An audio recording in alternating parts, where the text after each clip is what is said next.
tenemos la culpa. ¿En qué consiste?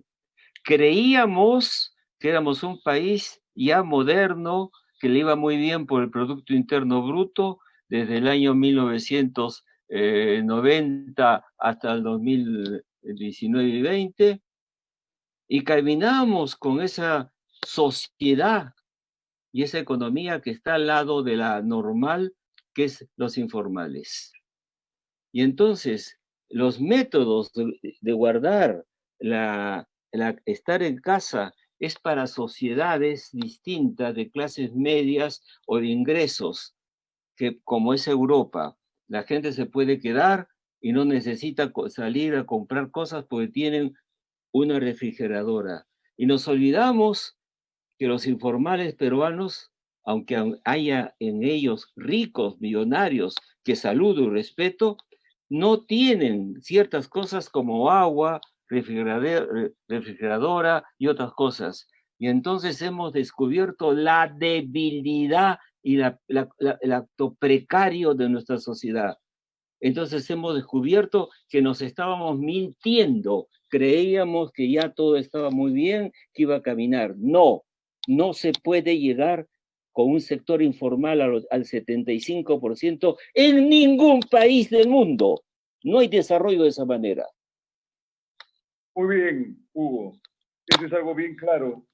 En realidad hubo un crecimiento económico sostenido desde el año 2000, es decir, 20 años que se ha crecido sostenidamente, muy buenos índices, y lamentablemente, como lo hemos señalado ya varias veces en el programa y en otros medios, y que lo saben los especialistas en gestión pública, esto no ha ido de la mano con el desarrollo, las brechas sociales se hicieron cada año más grandes, la anemia, etcétera. Eso es a lo que apuntaba el tema de los problemas estructurales, y bueno, que ya es, Cierto. Por supuesto, se puede justificar ya que Vizcarra no tenga mayores competencias para hacer frente a un reto tan grande, ya, bueno. Pero, ¿qué hacemos para solucionar esto cuando se habla? Hay mucha gente que propone ya el cambio de constitución, es decir, está en crisis el sistema, está en crisis el modelo neoliberal, que a nivel constitucional es una economía social de mercado y que en la práctica no tiene tanto de liberalismo, sino mucho más de mercantilismo, de lobbies, etcétera. Pues que está en crisis la misma idea de república, si es que alguna vez lo llegamos a hacer. ¿Qué nos comenta, Hugo? No, sencillamente nos perdemos en las cosas son evidentes, ¿no? Las más evidentes posibles. Eso, en otras sociedades ha habido pobreza y miseria, y habría que preguntarse, porque los peruanos nos miramos el ombligo demasiado, ¿qué cosa fue la socialdemocracia en Europa? Y entonces, ¿qué hicieron? Había una burguesía y había un proletariado. Y entonces Marx se murió el 83 antes de ver la evolución de la tecnología. Perdónenme por este introito, pero es importante. No vio el momento en que los dueños de fábricas pagaban mejores salarios a los obreros porque descubrieron que era mejor un obrero bien comido que trabajaba y producía más. Y entonces redujeron el tiempo de trabajo y aumentó el ingreso a los obreros. La socialdemocracia alemana y europea no quería tener un gobierno socialista, como lo llamaron a la Unión Soviética, que no fue más que una cosa que no tiene nada que ver con Marx, ¿eh? No tiene nada que ver. Eso apareció un sistema absolutamente despótico, en donde los aparatishkis, la burocracia tomó el poder. Y entonces, ¿qué cosa es lo que se tiene que hacer? Ocuparse del bien común. No hay que socializar todo, hacerlo todo capitalista. Dos cosas, mi querido amigo, dos cosas que no podemos, y tres, que no podemos hacer nosotros mismos. Usted puede arreglar su casa, comprarse un traje, pero tres cosas fundamentales: la educación de calidad para todos, la salud y los transportes. ¿Qué hemos hecho de ferrocarriles? ¿Qué hemos hecho de transportes? ¿Cuántos aeropuertos tenemos? Pensar en el bien común, Eso es lo que todos los países que han desarrollado, y acá era tener un poco de plata, pero los pobres informales, si no trabajan hoy, no comen mañana. ¿Eso es progreso? Y las clases medias que viven aquí porque quieren tener un nivel de vida que no corresponde a los ingresos peruanos, nos hemos olvidado lo simple: educación y salud para todo el mundo. Yo hablo en nombre, ¿sabe de qué? De mí mismo. Yo estudié en la gran unidad escolar Melitón Carvajal. Mi padre era muy pobre, era policía, no me podía enviar a un colegio privado y tuve la mejor educación que se puede pensar. ¿Por qué se destruyó esa educación? No le pregunto a usted, le pregunto a los peruanos, ¿qué les pasó? ¿Por qué quitaron los cursos que permitían entender el mundo? ¿Por qué quitaron cursos de historia del Perú, de literatura, de gramática? No tenemos gramática. ¿Ellos creen ustedes que un muchacho norteamericano no conoce su gramática? Entonces, ¿qué ha pasado? Frívolos, como decía Basadre, la falaz progreso, el progreso falaz. Eso fue el año 1900 hasta el año 30. Ha habido un progreso falaz. Nos hemos mentido a nosotros mismos, no gastando sino 5% del Producto Interno Bruto, 5% para salud, 3 y 5. En la época de Odría era 12%, una dictadura. ¿Qué pasó? En la época de Velasco, ¿qué Por porcentaje era ahí de eso? también, pero no como ahora, 6%. ¿Mm? No Luego sé, no vamos sé a hablar cómo. de Velasco ya en el tramo final, pero estas reformas que son tan negativas, sin necesidad de incurrir en ningún criterio anti, se dieron bajo el gobierno de Alberto Fujimori.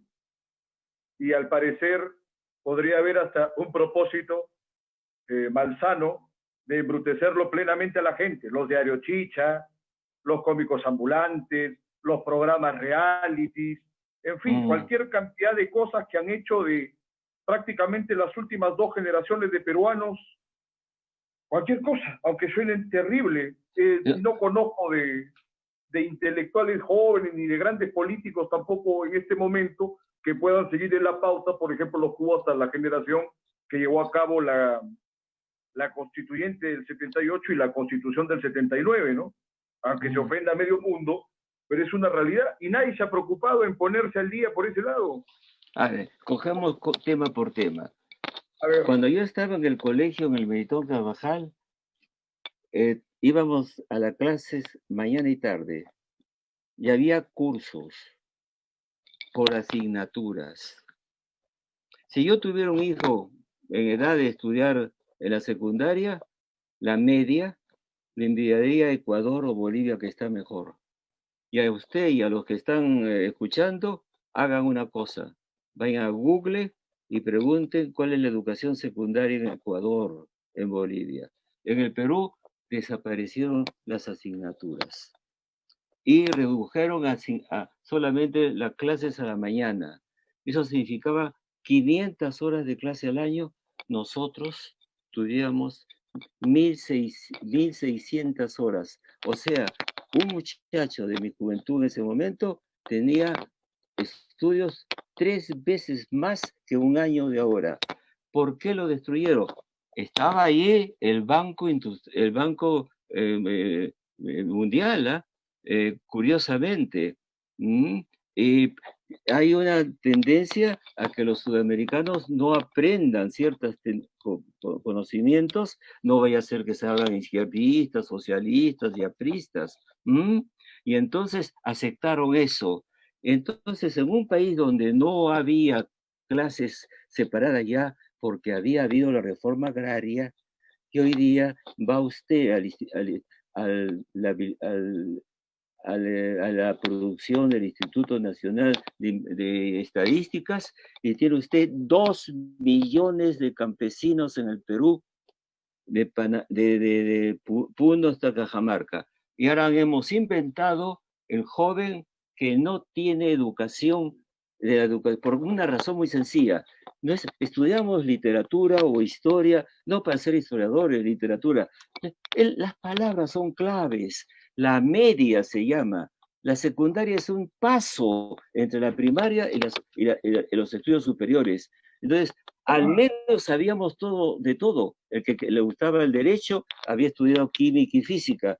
El que iba a ser físico, químico, matemático, había tenido un curso de literatura. Literatura, el siglo de oro. ¿Por qué nos han quitado el castellano del siglo de oro? ¿Usted cree que un joven en el Perú conoce un poema de Vallejo? Ni siquiera en su universidad. Entonces, ¿qué hemos hecho? Hemos destrozado la cabeza de 11 millones de jóvenes peruanos. Eso es lo peor que se ha hecho en Perú, peor que Sendero Luminoso y peor que Odebrecht. No saben historia. Ponga, sé que estamos de acuerdo, pero señálenos cuál es la causa de esto. Exactamente cuál es la causa. Los peruanos lo quisieron. Las clases altas, medias, se asustaron que llegaron los cholos con la yo digo las cosas como las pienso, ¿eh? Los cholos llegaban a Lima, iban a estar entonces educándose. ¿Y qué iba a pasar con nuestros hijitos? Y entonces, ¿qué pasa? Cuando me dicen, usted, Neira, ¿por qué no es de izquierda? Le digo, ¿cómo es de izquierda? No estudié en la Inmaculada, pues.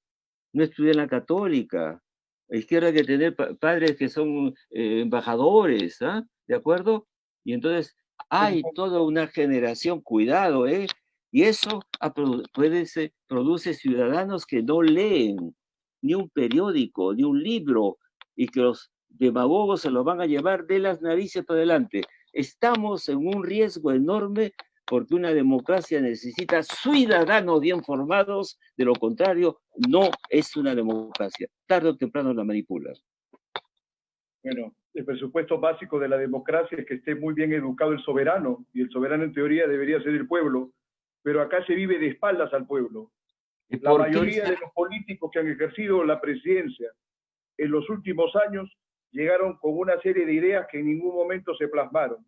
Ollanta Humala inclusive juró por la Constitución del 79, por Ayala Torre, llegó con una idea de la gran transformación que no duró ni una semana en cuanto estuvo en la presidencia. Completamente de acuerdo. Improvisados, outsiders. Para terminar, y cuando entró PPK se suponía que iba a ser el gran gerente, inclusive se hablaba de un gobierno de lujo y fue absolutamente un desastre, y ahora todavía tenemos la influencia de ese desastre porque Vizcarra es una extensión de PPK, ¿no? Ya, una cosa, te quiero decir una cosa. Yo respeto a los empresarios. ¿Qué tengo en contra? ¿Por qué tengo que tener en contra? Nada. Pero ¿sabes una cosa? Carlos también. La lógica del Estado no es la lógica de una empresa. Qué simple lo que voy a decir, pero dígame que no es cierto. Si usted está en una empresa, tiene que ganar, pues. Si no, ¿para qué tiene una empresa? Yo fabrico estos relojes, ¿eh? Fabrico estos relojes, los tengo que vender, pues, porque si no, ¿cómo me mantengo? Es el negocio, puedo hacer eso. Pero si usted está en el Estado, usted no debe pensar en términos de ganancia. El Estado es otra lógica, otra lógica. No digo que es mejor una. El empresario gana o pierde o quiebra. El político tiene que ocuparse de los problemas de la sociedad y el bien común. Tiene que gastar. Entonces, ¿por qué los empresarios, en cuanto me dicen que en un país hay un empresario de presidente, yo digo, Dios mío, la cagada, con perdón. Lo he visto en Chile, Piñera. Es un hombre decente, honesto, multimillonario. Llega a la presidencia y ¿sabe lo que hace? Comienza a subirle los impuestos y qué otras cosas, Claire, como dice Piñera comenzó a subir el agua, la luz y todo, y el pueblo de las clases medias de Chile, que no tienen casi pobres, tienen 8% de pobreza, y no, sin miseria. Las clases medias, que son diversas capas, salieron a las calles, los he visto, llegué el día del estallido, de casualidad. Clases medias en las calles, enojados porque no pueden, con los ingresos que tienen, no pueden vivir. Mire, te cuento. Por el costo del transporte público, si no me equivoco, ¿no? Ahí está yo. Fue la gota que... Argentina también ha hecho lo suyo, ¿no? Pero fíjate, pues, mira, el ingreso de un chileno es $15.000 per cápita. Nosotros estábamos en los 6.000, ¿no? Los precios de la clínica en Santiago o en Estados Unidos es el mismo. Los precios de una gran universidad como la Católica de Chile son los mismos que ir a Harvard, que es carísimo, si es que entras al examen, ¿no? Y bien, ¿sabes cuál es la media de un americano? $50.000. ¿Cómo puede un país de clases medias con 15.000 tener costos de personas que gastan hace 50.000? Entonces, ¿qué ha pasado? Han protestado. ¿Y qué ha hecho el presidente? Ha pedido perdón, ha eliminado todos esos impuestos. Se equivocó. ¿Por qué? Porque estaba pensando como empresario. Y entonces PPK, con todos mis respetos, fue un buen ministro, pero un hombre también de estas cosas americanas, ¿no? De las presiones de los grupos económicos. Pero en fin, ¿por qué presidente? ¿Por qué no se quedó ministro? Un presidente tiene que pensar en muchas otras cosas. Le digo a los economistas, no se comprende una sociedad y un proyecto, una sociedad no se entiende solo con la economía. Hay otras Claro. cosas y otras ciencias, psicología, antropología, sociología. ¿Cuántos problemas tienen los países ricos donde aparecen populistas hoy día? Que no es por el problema económico, son por los comportamientos, las creencias, las emociones. Hay un lado de pasión en la política, no todo es razonable. Por supuesto, arrancó Trump, por ejemplo, con el lema ese de volveré a ser grande América, ¿no? Y se enganchó con más de la mitad del país y hasta ahora.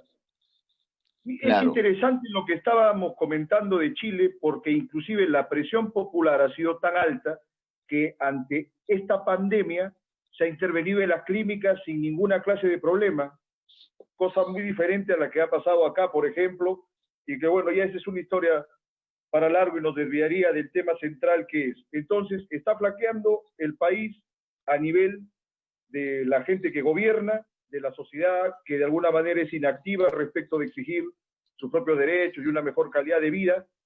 Pero ¿qué hacemos con este sistema? Hay que humanizarlo. A lo que voy es, me preocupa te la entiendo, te incidencia del entiendo. populismo y del cambio constitucional, porque ¿hacia dónde se quiere cambiar la constitución? Yo soy abogado, entiendo que toda norma es perfectible. La Constitución de los Estados Unidos ha tenido una serie de enmiendas, pero no necesariamente una transformación total de una en otra sucesión en que se ha visto alguna cuestión modificada, ¿no? Eso es algo que me preocupa, pese a que yo soy contrario al golpe del 92, he dicho en varias oportunidades, lo he escrito, que tiene un origen espurio, la Constitución del 93, pero no tenemos nada mejor. Y mal que bien nos ha costado tener sostenibilidad macroeconómica. Lo que hace falta es hacer que esta sostenibilidad y que este crecimiento económico vaya de alguna manera hacia toda la comunidad y no solo ante los pocos que pueden estar usufructuando estos beneficios. ¿Qué opinión Mira, tiene ya en este sentido, Hugo? mira, yo tengo tres herramientas, los griegos llamaban epistemes, para no ser pedante, herramientas, tres preguntas en cualquier sociedad como sociólogo. Me pregunto, ¿cómo es el Estado que tienen? El Estado. ¿Cómo es el sistema del poder, la relación con el poder? El poder es un gran problema, pues, para nosotros. Primero, eh, no podemos como seres humanos vivir sin orden, sin reglas, sin normas. Eso es válido desde la tribu amazónica al país más grande del mundo que viene a ser China. No podemos. Pero también es un problema que los seres humanos que toman el poder pueden abusar, ¿no? Y muchos tienden tendencia a quedarse en el poder, ¿no es cierto? Es un problema el equilibrio, ¿no? Ahora, la segunda cosa que yo veo siempre es la religión. ¿Qué religión tiene? ¿Y qué cultura tienen? Cultura en el sentido ancho antropológico. Es la economía, lo que yo aprendí con Max Weber, es que la economía es una consecuencia de algo. El libro de Max Weber explica la aparición del primer capitalismo en el mundo, en Alemania, en el siglo XVI, en la zona norte. ¿Por qué la zona más pobre de Alemania era la que mejor andaba económicamente? Eran protestantes. Y el resto de Alemania eran católicos. No soy partidario de los protestantes, pero es lo que dice Max Weber. Los protestantes tenían una ética protestante, una ética que prepara el capitalismo. Eran austeros. En sus aldeas no había burdeles, no había gastos. Y cuando tenían dinero lo reunían, lo guardaban, lo ahorraban y lo invertían. Y entonces la pregunta que uno se tiene que hacer es, ¿cuál es la moral de la sociedad? Entonces, mientras nosotros tengamos la idea de la pendejada en la cabeza como una cosa importante, nunca vamos a salir de pobres. Pero La corrupción está arriba, al medio y abajo. Bien, pero hay que matizar ese tema de la ética protestante, porque es claro que la ética protestante que estudiaba Weber se rompe cuando hay la revolución industrial y aparece ya descomunalmente. Claro que sí, no estoy hablando de los americanos del día de hoy, ¿eh? Te digo el inicio. Y los asiáticos también han tenido, y China han sido austeros también. Cuidado, ¿eh? Así el problema con Asia es que han tenido un gran desarrollo económico, pero son sociedades bastante controladas, inclusive algunas que han tenido regímenes bien autoritarios como Singapur, que ha sido un y lo siguen teniendo. Lo siguen teniendo con la China actual, ¿eh? Es una combinación muy extraña. Tienen economía de mercado y un partido político de 85 millones de personas. Pero eso es muy chino. Eso nadie lo puede repetir en otras partes. ¿Ah? No se puede ser maoísta, pues. No se puede. No, para nada. Pero lo que iba era que Rusia no pudo lograr esto. Había un capitalismo de Estado que a la hora de la hora... Sí, señor. Destruyó la sociedad y tuvieron que volverse liberales. Pero en China, quizás con ese mal ejemplo, han podido hacer más sostenible todo su proceso. Bueno, ya que llegamos a este tema, sí. En China tienen un 20% de empresas privadas, pero ¿sabes qué? Las tienen ahí controladas al 20%, que no pasen más. O sea, tienen una burguesía que no manda, que es interesante. Pero es otra historia. Realmente, mira, no te lo digo yo como peruano, te lo dice cualquier, un japonés, un coreano del sur o del norte. China es China. Nunca tuvieron un pizarro, nunca se rompieron. Nunca fueron colonia de nadie. Cuidado, bueno, cuando entraron los mongoles. Muy vieja, ¿ah? Muy antigua. Salvo en el momento que entraron los mongoles, pero los mongoles, digamos que se hicieron más chinos, no fue al revés. Los convirtieron a los chinos, porque tenían una cultura especial. Muy bien, exactamente. Estás bien informado. Es un caso particular, ¿ah? Sí, es un caso raro. Entonces estamos entrando ya al terreno ideológico. Esto, digamos, ya es la última media hora del programa. Caramba. La semana pasada hubo una controversia bastante ligera que por supuesto ya casi todo el mundo se ha olvidado, duró 2-3 días, sobre un documental de Hugo Blanco.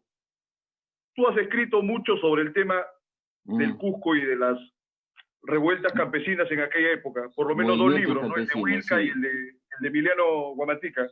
Pero yo quería partir de ahí para ir a los extremos en que se acusaban las partes involucradas en el conflicto, creo que sin hacer un uso esclarecido del pensamiento. Los unos se llamaban terrucos a los que andaban con Blanco y al mismo Blanco lo tildaban de terrorista, y por supuesto toda la gente de izquierda, progre, los que se les llama caviares, acusaban a las Fuerzas Armadas de ser fachos, y a todos los que habían protestado contra esta manifestación cultural del documental decían estos son fachos. Yo creo que es una ligereza tremenda, y sobre eso habría que conversar, sobre todo contigo que eres un especialista, porque creo que el tema de la violencia en el Perú ha sido tratada de una manera tan eufemística que se olvida que la idea de la revolución y la violencia constante en casi todas las fuerzas políticas sacudió todo el siglo XX y no solamente las décadas que han sido posteriores al régimen de Morales Bermúdez, ¿no? El APRA mismo, el Partido Comunista, entre otras fuerzas políticas. el sanchezerrismo, ni hablar, el año de la barbarie, etcétera.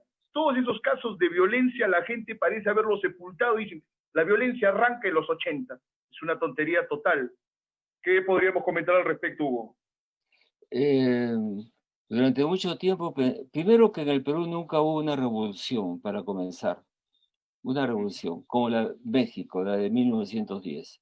No digo que era bueno o malo, pero ahí murió 1 millón de mexicanos y desapareció todo lo que era la herencia de la colonia. Cuidado. O sea, hay un buen momento en el siglo XX y en el XIX, una revolución social no la hubo, ni la independencia lo fue, ¿ah? Fue una revolución política, pero no cambió la sociedad. Ahora bien, yo tengo respeto al conocimiento y soy muy exigente en mi persona y en mis alumnos el uso de los conceptos. Si uno se equivoca en el concepto, como un médico se equivocaría. Hay libros, diccionarios de economía, de sociología, de ciencias políticas con conceptos. Una cosa es el terrorista, por ejemplo, el terrorista que en Atocha, que es una estación en Madrid, puso bombas a 4 trenes que estallaron y mataron más de 190 personas, en las cuales estaban 4 peruanos. El terrorismo es cuando Tarata fue atacada con 2 automóviles que se incendiaron. Yo no estaba en el Perú en ese momento. Eso es terrorismo. Y eso fue Sendero Luminoso, que tuvo otros vuelos. Entonces, decirle a Hugo Blanco, que fue un estudiante de agronomía que se fue al Valle de la Convención y comenzó a trabajar con los arrendires, que eran los campesinos que alquilaban las tierras de los hacendados a cambio de mano de obra. Ese era pues un tipo de mundo agrario precapitalista, feudal. En un momento determinado esos arrendires, así llamaban, hicieron una huelga y no quisieron trabajar con el hacendado. Y los apoyó Hugo Blanco, que estaba tomando lección de los campesinos. Y entonces ¿No? claro, y entonces sí, lo cogieron preso, se lo llevaron, parece que hubo disparos y mató a algún policía. Yo no voy a aplaudir eso, mi padre era policía, qué terrible, pero en fin. Y entonces esa mentalidad de podemos hacer la huelga pasó a los lugares altos, que es lo que he escrito yo y he estudiado. Y los momentos altos eran las comunidades campesinas, ¿eh? Otra cosa distinta. Tú sabes bien, la convención es media tropical, ¿no? Otro arriba. Y ahí comenzaron a tomar marchas de campesinos recuperando sus tierras, decían ellos, recuperación, lo que se decía invasión. Rápidamente... Los hacendados les habían quitado las tierras comunales, de hecho, también. Claro, entonces me enviaron a mí del Diario Expreso, el director Encina me dijo, usted tiene que ir, porque usted es abanquino, tiene familias de hacendados y conoce el mundo andino, y además ha sido alumno de Matos Mar y de Arguedas, así que tuve que ir, y comencé a contar la verdad, lo que había aprendido.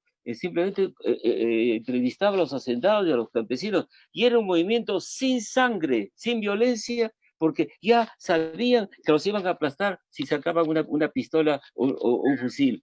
Y entonces tomaron las tierras, y eso fue el año 64-65, luego los retuvieron, 500 dirigentes fueron al CEPA, los soltaron, y entonces el ejército se hizo una pregunta: ¿qué vamos a hacer nosotros si esto es un movimiento campesino imparable? ¿Vamos a luchar por los hacendados, por los latifundios? ¿Vamos a poner la cara? No, nosotros vamos a hacer la reforma agraria para que no la haga el comunismo y tal cosa, porque estaban en la época de la Guerra Fría. Y bueno, estaban entonces, las guerrillas también ahí en el intermedio. Muy bien. Había bueno, Vieja también ha sido, pero no confundan de llamarle a cualquiera que no le gusta terrorista cuando ha sido un guerrillero. Bueno, pero no le digan, entonces a mí no me gusta y nada. Guerrillero, tampoco un santo, porque mira, por ahí que te digo una cosa, a él lo sentenciaron por asesinato. Perú No hay política. Ya. No. En el Perú no hay política. ¿Sabes por qué no hay política? No es política, es una lucha de clanes, de grupos que quieren tomar el poder simplemente. Yo los desprecio, pues no intervengo en ningún partido.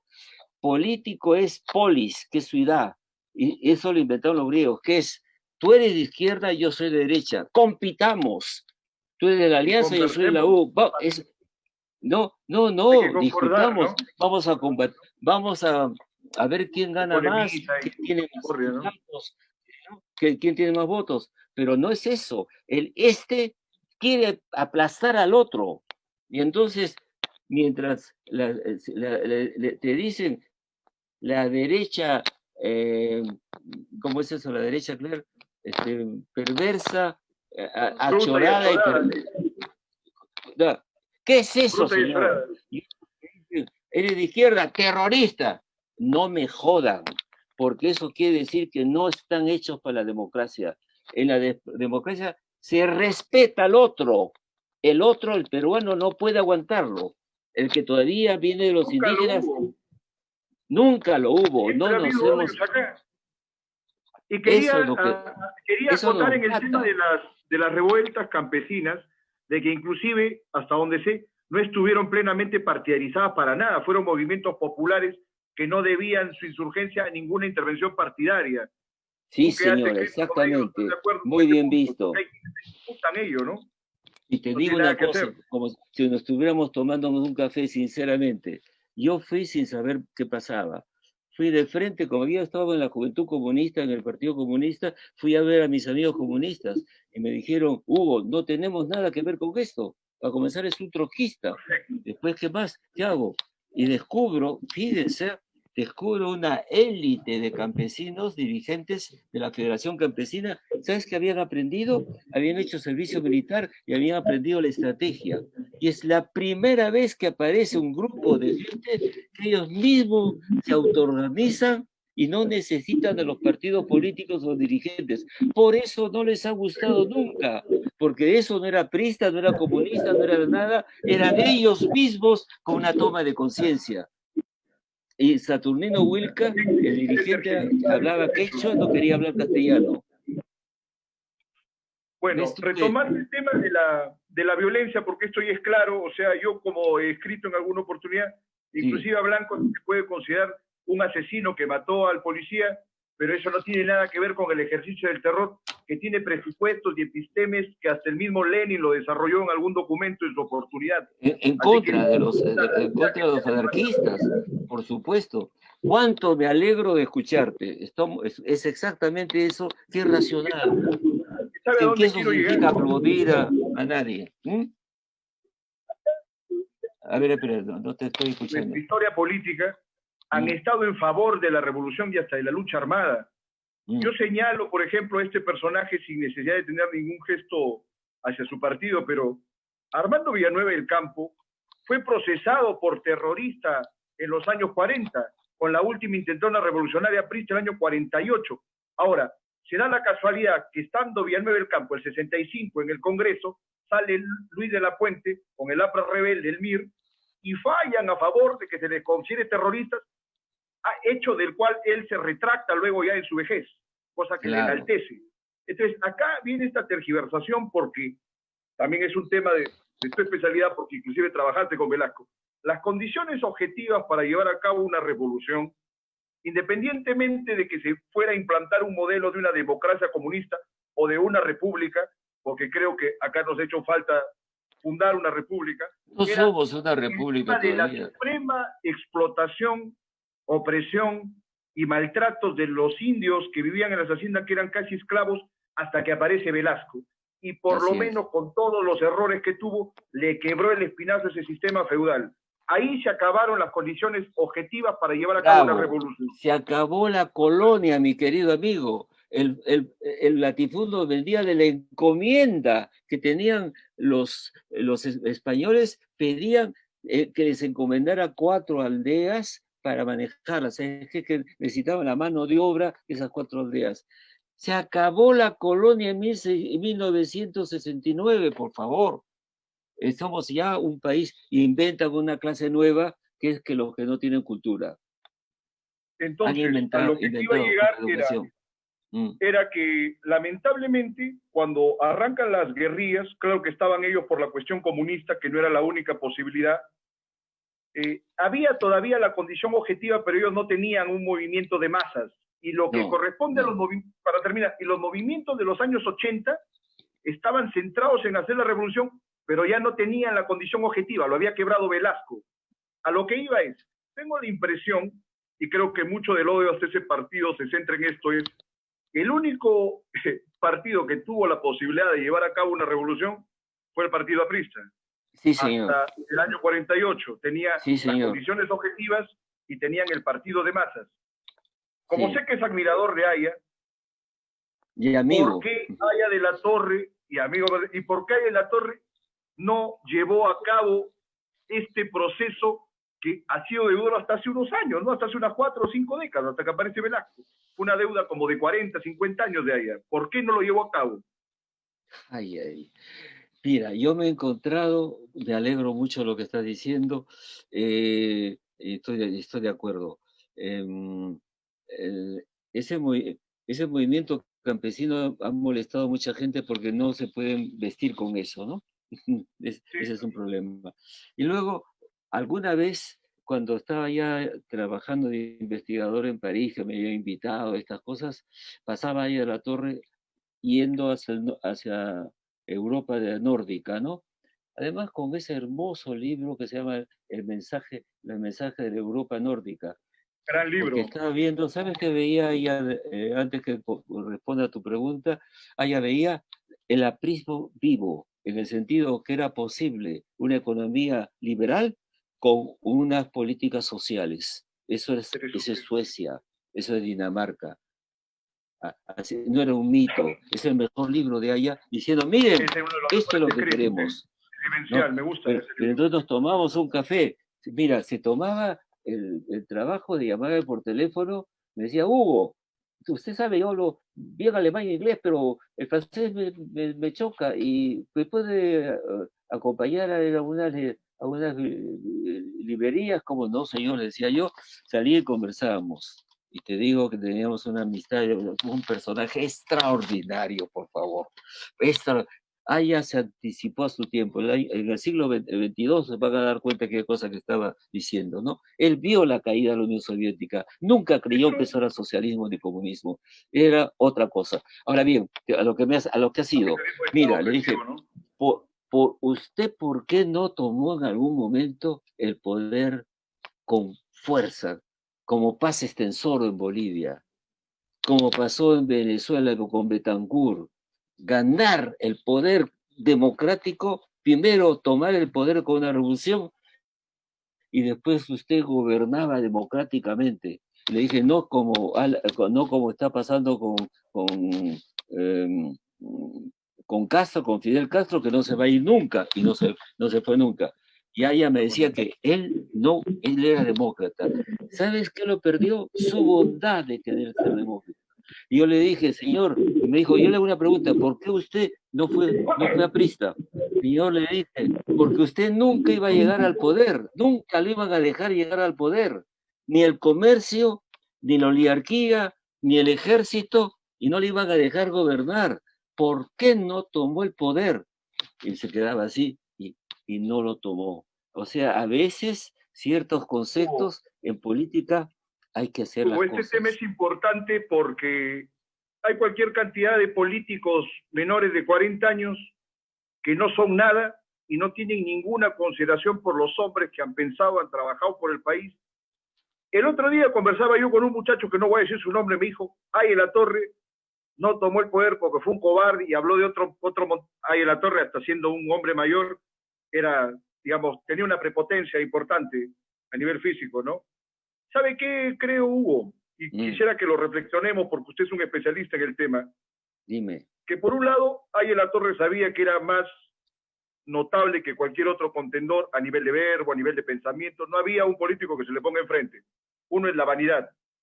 Y otro, creo que la revolución de Trujillo, que fue tan apresurada, y los miles de asesinatos que se dieron de apristas, de alguna manera le acabaron pesando a él. Por eso que hasta el 48 no se atrevió, inclusive cuando Luis de la Puente forma el APRA Rebelde y tiene una conversación con él y le dice, bueno, están las condiciones dadas, etcétera, ella le dice que nada que ver, Valle Riestra fue testigo de eso. Claro.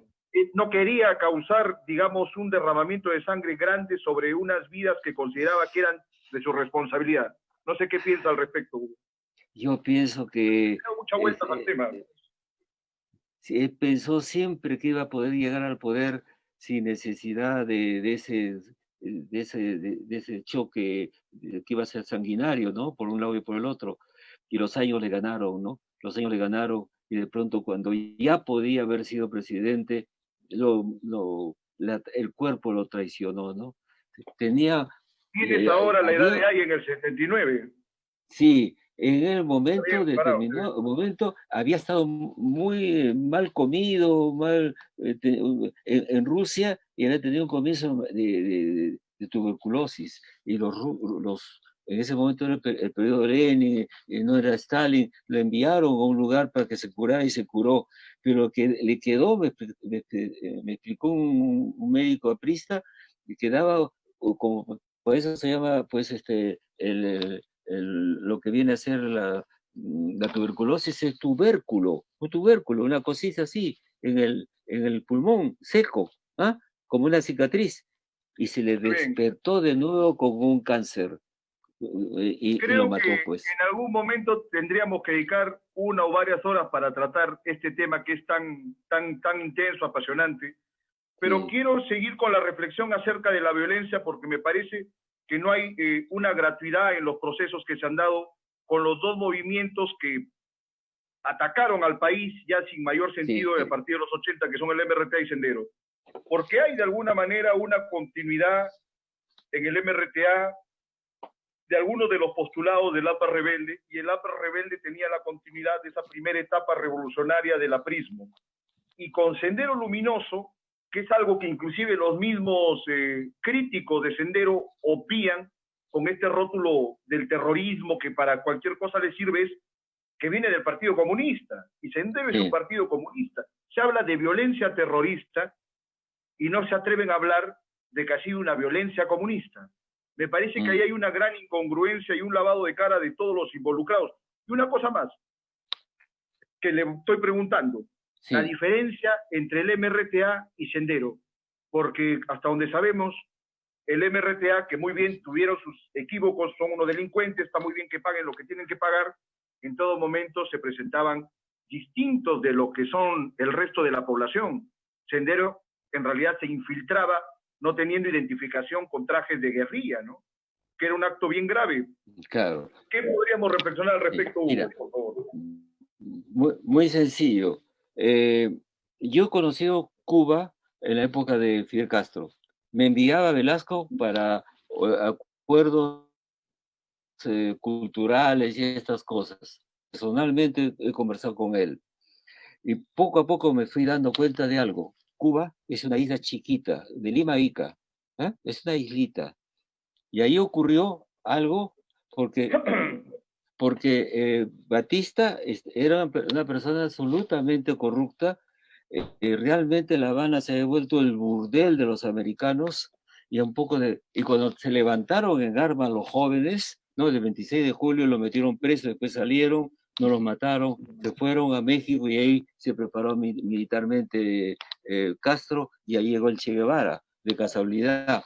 Ahora bien, era chiquito y pequeño. Yo pregunto, ¿en qué sitio de la América Latina el foquismo, la idea de la revolución a partir de un grupo pequeño, ha triunfado? En ningún sitio. Ninguno, no tenía cómo. Ninguno. Sea campesino o urbano. Argentina, ¿qué pasó en Argentina? Los montoneros, ¿qué pasó en Uruguay? Los tupamaros, ¿y qué produjeron? Una terrible respuesta del ejército feroz. Ninguna. O sea, era un mito, era una cosa particular que ocurrió. Y los cubanos creyeron todo el tiempo que iba a reproducirse. Nadie ganó. Ni en el Caribe, para nada. El pueblo peruano está para nada, ni en el Caribe. La gente, ¿cómo perdió la guerra Sendero Luminoso? porque se puso a matar comunidades campesinas y matar indios. Nadie ha matado tantos indios en la historia del Perú, ni Pizarro como Sendero Luminoso. Y entonces, ¿qué Bueno, a las Fuerzas pasó? Armadas también Que se les pasó un poco la los mano, ¿no? voltearon las rondas, Sí, y los claro. soldados hinches, cholos, peruanos, que podían correr a 4.000 metros de altura, y entonces golpeando al pueblo. Eso no es Mao, pues. Eso no es la popularidad. El error gigantesco y la vanidad de los dirigentes de Sendero. Bien, pero ¿cuál Nos sería la digo, diferencia? ¿Cuál sería la era, diferencia entre el MRTA y Sendero? ¿Cuál sería la diferencia? era lo Porque mismo, muy hasta ahora hay parecido, son los gente más que quiere chiquitos, defenderlo a más Polay, no sé. no, estaban equivocados. Mira, Estamos fuera de la si te realidad los hablas dos. con Béjar, mira, ¿sabes qué le falló a todos? A Héctor Béjar, también al Che Guevara. No, los campesinos no querían ir a una guerrilla. El momento determinado, Hugo Blanco dijo, de 100 campesinos, me llevo uno a la guerrilla, pero si es una toma de tierras, van los 99. Entonces, ¿qué pasa? Estaba mal vista, no, fue un espejismo, nadie iba a tomar el poder de esa manera. Las revoluciones no se preparan. Cuando hay un partido revolucionario, ya no hay revolución. Las revoluciones ocurren por una serie de razones sociales que se te vienen encima y ni cuenta te das si estás en una revolución. No es Las así. condiciones que estábamos conversando hace rato, ¿no? Sí, Las condiciones objetivas, sí, subjetivas, más que nada tener esa posibilidad de congregar a las masas y en una situación que haya pues bastante opresión. Acá la hubo, sí, pero pues. no hubo comunión entre ellas. Y bueno, todos No. los excesos que se han dado después, ¿no? Hay un criterio equilibrado en el mundo andino indígena, en nosotros que somos mestizos todos, que lo dice muy bien Garcilaso La Vega, en quechua, y ¿sabes qué cosa quiere decir? No me mandes demasiado, no me mandes demasiado. Al peruano quiere orden, que alguien mande, pero no mucho. Eso es sano, eso es republicano. Ahora, muy bien, No, no te pases, ¿no? no te pase de la raya, claro. No te pases de la raya. Es decir, tú eres mi jefe, pero no me grites, no me digas carajo. Un momentito, un momentito. Eso. Pero me Y parece que siempre, eso mal lo hace el criollo, porque, por mm, ejemplo, los excesos que se llevaron a cabo cuando estuvieron las haciendas, estas vejaciones terribles, inclusive mutilaciones que se obraba contra muchos campesinos del sur, ¿no? Estas famosas sí, historias de los Romainville que le amputaban los miembros a sus campesinos, era una cosa que en el norte, mucho más industrializado y de alguna claro, manera más claro. mestizo que indio, no se podía dar jamás. Sí. Hay varios Un cuchillo Perú, le pues corta el varios cuello a un Agros, hacendado como le corta el cuello a un cualquiera, ¿no? por supuesto. Pero las mejores cosas que han pasado es que ya no hay una clase de sirvientes, de siervos. Hemos salido de la Edad Media. Lo que teníamos que haber hecho es darles educación técnica, ¿no? Acompañarlos, y no lo hacemos hasta el día de hoy. No, eso ha sido una buena cosa y nos ha salvado de una guerra civil. ¿Ah? Si no había eso, Sendero ganaba. Hugo, ¿No pero ves en el curso de a los Abimael últimos con años dos no se ha millones de campesinos en posibilitado. tierras? Fíjate la crítica que hacías hace instantes al sistema educativo. ¿Quién te Sí, dice que no hay Hugos Neira en algún cerro, unos muchachos que ahorita no se pueden conectar a las clases, que no tienen acceso en la biblioteca de su barrio a una lectura que les abra la mente y que los impacte? O donde está, de repente hay de la Torre, hay Mariátegui, hay Pedro Paulex, hay científicos, etcétera. Hay Antúñez de Mayolo que no pueden estudiar porque el Estado no les facilita y el medio y el libre mercado tampoco. Esa es una desgracia no para el país. solo por eso, tienes razón, eso es ABC, te digo DEF. Se ha perdido el prestigio de la cultura. Piensan que ser culto es una huevada y que mejor, ¿para qué estudiar filosofía, sociología cuando puedo tener negocios y estas cosas? Perdón, yo he crecido en Lince, en un barrio de negros, de zambos, que eran mis mejores amigos. Y digo las cosas así. Y entonces lo que pasa es que la cultura peruana ha perdido un lugar. Y entonces va beneficios pequeños o quieren ser empresarios ya, perdón. Entonces el trabajo para llegar a ser un buen abogado, un buen médico, un científico, eso es poder también. Y les han dicho que no, no vale, no pierdas el tiempo haciendo esas cosas. No haya competencia, Vamos ¿no? a Se montar han una anulado la empresita, competencia. la competencia. Pero cuando se ha bajado eso, nos han hecho un daño enorme, porque Perú, mira, te voy a decir una cosa. Hay una universidad que me pidió que hiciera un trabajo fuerte, que aquí está mi mujer a mi lado que me ayudó mucho, los pensadores del Perú del Bicentenario a la fecha. 75 pensadores extraordinarios del siglo XIX y XX. ¿Sabes lo mejor que ha tenido el Perú?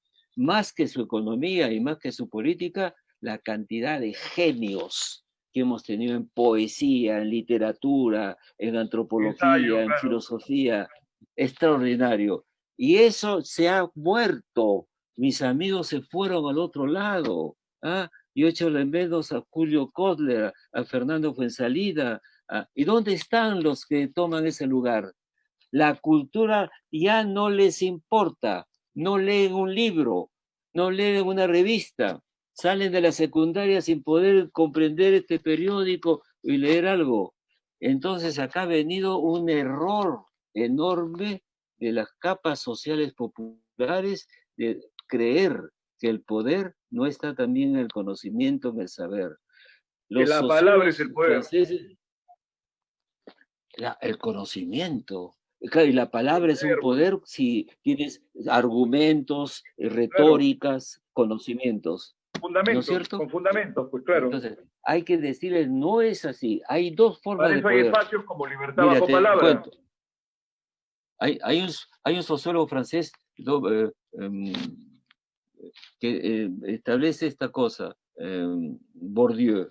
Bourdieu dice, hay un capital que es lo que la persona tiene. ¿Qué oficio tienes? ¿Cuánto ganas? ¿Qué tienes en el banco? ¿Tienes casa propia? Es un capital que se valora. ¿Dónde estás? ¿En qué nivel? El otro es el valor simbólico del conocimiento, del saber entender a cualquier filósofo, sociólogo, politicólogo, porque tu cabeza está ordenada y has aprendido y no les han quitado eso a miles de jóvenes. Una Porque eso se aberración y una aprende abominación teniendo contra el pueblo, de acuerdo. eso Y saben, y hay algo exactamente. más, hay algo más, hay un FIG que además se les ha privado de tener referentes que sean honrosos, que en caso, acá hay una idea acerca de que siempre es como que el Perú estuvo buscando un padre, estaba lo de Flores Galindo, ¿no? Buscando al Inca, etcétera. Acá respecto de los padres de la patria, porque es algo que se le niega a la gente y a la juventud al ver los malos ejemplos de los políticos de los últimos 40 años, ¿no? Sí. Posteriores a la constituyente del 79, que todavía había gente que se podía rescatar. ¿Dónde están los padres de la patria? Estos malos ejemplos de gentes no pueden servirnos. Permíteme, los que pueden ser considerados padres de la patria son combatidos con un odio y con un horror que yo no sé cómo puede caberles en el cuerpo. Se niega a Velasco, que tuvo sus errores, pero quiso mucho por servir al país. Se niega a la Torre, que dedicó toda su vida a pensar el país, inclusive a tener el poder por una vía democrática. Por último, Castilla, que fue el gran presidente del siglo XIX, la gente no lo tiene en cuenta para nada y nadie se preocupa de hablar lo que estamos hablando. Y ojalá que esto pueda llegar a la mayor cantidad de peruanos posible para que vean que sí hemos tenido buenos ejemplos. Hugo Neira es otro buen ejemplo. Y ¿no sientes que de alguna manera se te ha relegado Ramón tu libertad de Castilla, pensamiento en el medio académico? un, un poema sobre Ramón Castilla dice, libertador del indio del esclavo, libertador del indio del esclavo, soldado de la ley, nunca vencido, con gesto noble, con gesto noble y actitud tal, eh, sucumbiste. Dice, para honrar tu fosa es suficiente. Dos palabras no más, Ramón Castilla. ¿Sabes quién escribió esa lápida? Eh, No lo sé. pues fue Ricardo Palma. Y a Ricardo Palma, por liberal, que era como ser rojo, aprista en los años 30, una cosa así, lo había echado Ramón Castilla a Chile. ¿Te das cuenta? Y no había rencor. Y Ricardo Palma le hizo el poema, él que había estado en Chile Pero es que hay que saber exilado. reconocer, a ese es un buen tema. Acá no hay respeto entre enemigos. Por ejemplo, yo recuerdo, que ya lo estamos citando varias veces esta noche, Sí. pero ahí la Torre dijo en algún momento que el mejor presidente civil que él había, digamos, conocido era Leguía, el hombre que lo mandó a su primer Que lo exilio. exilado, Pero lo absolutamente. importó, ¿no? Y había nobleza. ¿Y sabes qué cosa que es fundamental? ¿Qué pasa? ¿Por qué a una persona que no le pueden decir que es político de izquierda o de derecha, un gran pensador, ¿por qué no está Jorge Basadre en los millares de escuelas del Perú con sus 23 tomos? ¿Qué espera el ministro de Educación? Ningún joven sabe quién es Basadre. La última vez se lo dije a un amigo, me dijo, hablé con los alumnos, dijeron, ¿en qué equipo de fútbol pertenece? Basadre, creen que hay un Basadre por ella. Sí, Oye, terrible. no, ¿Sabe qué a pasa? Basadre no De lo repente porque conocen. le dijo, escribió que Morales Bermúdez era un felón, que había traicionado a Belaúnde y que traicionó a Velasco. Uno de los Sí, pues, pocos dislates, no sé, excesos que tuvo, que puede haber tenido su ah, fundamento, pero eso también le cuesta. La gente no lo pero olvida. ¿cómo es Mira posible que cuántos un gran... militares defienden a Morales Bermúdez. ¿Por qué no Terrible. están no saben la Debería historia de estar. su país? No conocen. Y el que no sabe la historia de su país, no sabe de dónde viene y por tanto no sabe a dónde va. ¿Por qué le han quitado? Toda América Latina es el único país que no tiene una historia del Perú. Y andan diciendo Perú, golpeándose el pecho y haciéndose, ¿cómo que golpeándose el pecho? ¿Y dónde está la historia del Perú en los colegios? ¿Dónde está? El libro de Pon Hay que Muso tratar pueden de llevar por ponerlo el los día de medios mañana. alternativos ese conocimiento. Hasta que no hay Están, una reforma del están Estado hay haciendo que una llevarlo por los trampa medios alternativos. mental. Están así creando agentes que no les interese nada que pueda pensar. ¿Ah? O sea, están creando un robot que va a manejarse con los medios de las comunicaciones modernas. Y si entra en política, entra a fanatizarse con la idea que esté de moda, por ejemplo, como se ve Mm. en cualquier cantidad de gentes que abrazan una u otra causa, que todas las luchas sociales son valiosas, por supuesto, pero cuando se llega a la fanatización, cuando no hay una racionalización adecuada, se ven excesos que son siempre lamentables, ¿no? Mira, el ejemplo más sencillo, lo que yo diría, miren, ¿les gusta el fútbol? Sí, de acuerdo. ¿Cómo es el fútbol? Dos equipos se enfrentan. ¿Se matan? No. Si no hay dos equipos, no hay partido, pues. En los países normales hay izquierda y derecha, hay republicanos y demócratas, pero el de izquierda en el Perú no puede soportar la derecha y el de derecha no puede soportar al de izquierda. Eso no es política. Eso es estar en un clan medieval o incluso amazónico, matar al otro. No, pues, Lo que más me al otro, preocupa de lo que dices es, lo que me preocupa es que lo mismo que estás hablando ahora, ya lo señalaba varios personajes hace 50 años, que no había acá ninguna inteligencia política, no había educación política, no había ninguna posibilidad de llegar a un entendimiento, que hace rato lo decíamos, las partes que sí, tienen ideologías distintas pueden polemizar, pero a la hora de llevar a cabo una política deben concordar teniendo en ahora, miras el mira, bienestar del país. Acá nadie ve eso. ¿cómo pasa, cómo puedes arreglar eso? Que el otro acepte. El problema del peruano es el otro, no le gusta, no le molesta. O sea, el ideal de cierta capa social es Asia, ¿no? Donde no entran cholos, o las sirvientas se bañan a las 5 de la tarde, para no vayan, bueno. Y entonces, Solo pago, ¿qué nada pasa? ¿Qué pasa? ¿Cómo se consigue que las personas se mezclen en la vida? En varias posibilidades.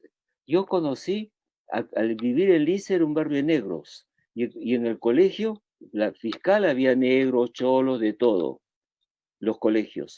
¿Cuándo habrá colegios en el Perú donde hayan blanquitos y cholitos? ¿Cuándo? Segunda forma de llegar a ser ciudadano peruano que respeta a los otros, San Marcos.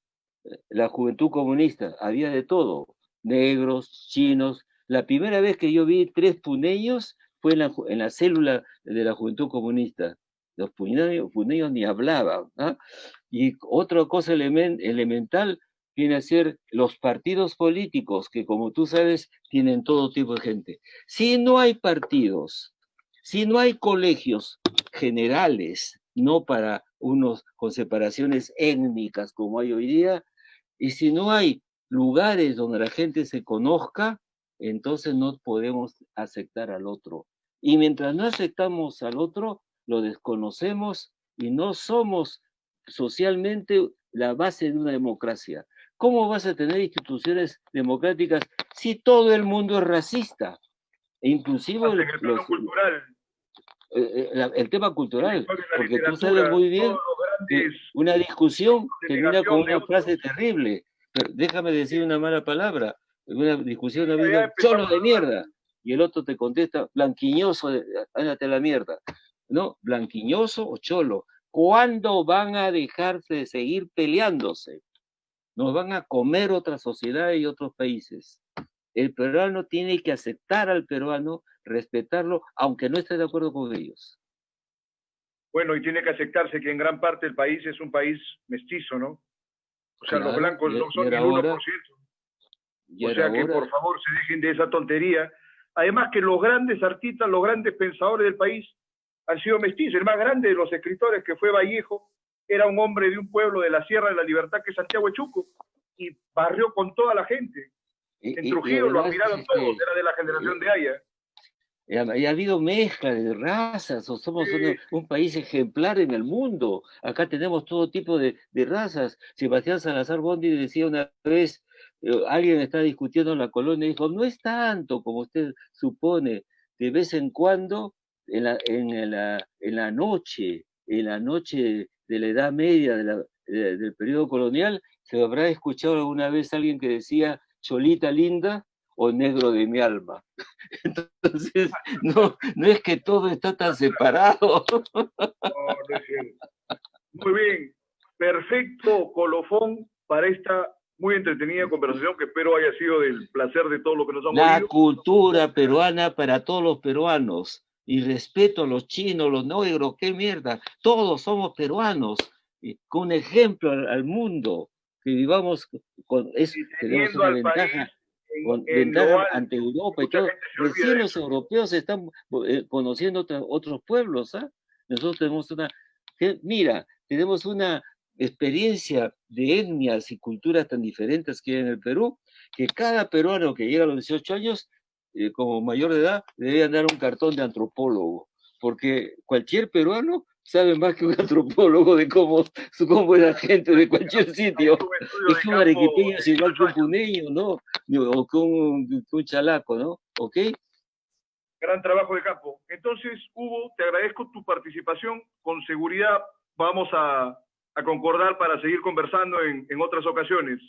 ¿Cómo no? Muchas gracias por la Muy bien, invitación. entonces nos despedimos hasta la próxima semana en Cuando tú Libertad Bajo quieras. Palabra. Y además me alegro mucho que estés de acuerdo con que no se juega con los conceptos, ¿ah? Por favor. Ah, Hay que ser hay que claros, ser hay más que ser serio, un claros. poquito de seriedad, ¿no? Correcto, Hugo. Un Ok, abrazo. muchas gracias. Hasta la próxima semana.